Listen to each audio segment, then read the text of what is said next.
Lì ci siamo reinventati completamente tutto, siamo stati chiusi e sigillati per 2 settimane e solo quelli che sono rimasti all'interno del comune di Vo possono parlare e esprimere il concetto di quello che hanno provato. Quelli che hanno vissuto fuori non possono sapere cosa abbiamo provato. Venerdì 21 febbraio 2020, i primi 2 casi di coronavirus a Vo.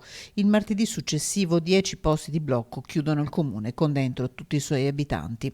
Farà memoria domenica, un anno esatto dalla morte di Adriano Trevisan, la prima vittima italiana della comunità di Vo, che si ritroverà prima in piazza, poi davanti a questo ulivo piantato su una delle rotatorie d'ingresso al comune in ricordo di tutte le vittime del coronavirus. Un grande cuore tricolore appeso al municipio.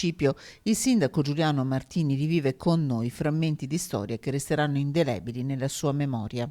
Ho telefonato una sera una coppia di genitori che stava tornando da una visita specialistica per un bambino che stava molto male, stava tornando a casa e si era fermati sul posto di blocco e vedere questo bambino in macchina che piangeva fuori dal posto di blocco che stava tornando a casa mi ha fatto un enorme, mi ha emozionato molto perché capivi che noi eravamo di qua, loro erano di là, dovevano tornare, la difficoltà. Lì i carabinieri sono stati esemplari perché hanno capito immediatamente il problema e hanno risolto all'istante il problema, quindi sono stati, però l'emozione è quella, noi siamo di qua, loro sono di là, il bambino vuole tornare a casa, era tardi, era quasi mezzanotte, l'emozione è quella che ti fa pensare. Lì ho pensato veramente che eravamo proprio chiusi dentro.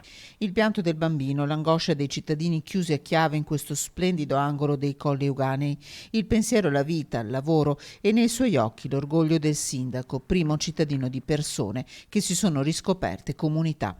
Sono orgoglioso perché i cittadini di Vo hanno dimostrato un grande senso di responsabilità e insomma mi hanno dato parecchie soddisfazioni.